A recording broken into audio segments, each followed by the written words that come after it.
আমার পরম শ্রদ্ধেয় মেজ দাদা মাওলানা কবিরুল ইসলাম দামাত বারাকাতুহুম, যিনি গোপালগঞ্জের গৌরব এবং একজন সত্যিকারের হক্কানি আলেম।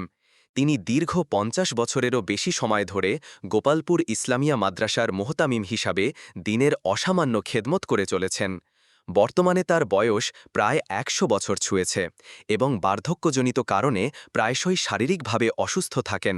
কিন্তু এত অসুস্থতা সত্ত্বেও তিনি সার্বক্ষণিক আল্লাহর এবাদতে মশগুল থাকেন। যখন তিনি নামাজে দাঁড়ান তখন মনে হয় যেন একনিষ্ঠ কোনো গোলাম তার মহান মনিবের সামনে বিনম্রভাবে দণ্ডায়মান। তার দীর্ঘ সিজদা দেখলে আমারও ঈর্ষা হয়। এই ঈর্ষা ইতিবাচক অর্থে অনুকরণীয়। আমিও যদি আমার মালিকের কাছে এভাবে নিজেকে নিবেদন করতে পারতাম। দাদার সাথে দেখা করতে গেলে তিনি পরম স্নেহে কাছে টেনে নেন, পাশে বসান। আল্লাহ তাআলা দাদার এই অকৃত্রিম ভালোবাসাকে আরও দীর্ঘায়িত করুন, তার হায়াত বৃদ্ধি করে দিন, তার ইলমি ফয়েজ ও বরকত আমাদের নসিব করুন এবং আমাদেরকে তার উত্তম উত্তরসূরি হওয়ার তৌফিক দান করুন। আমিন।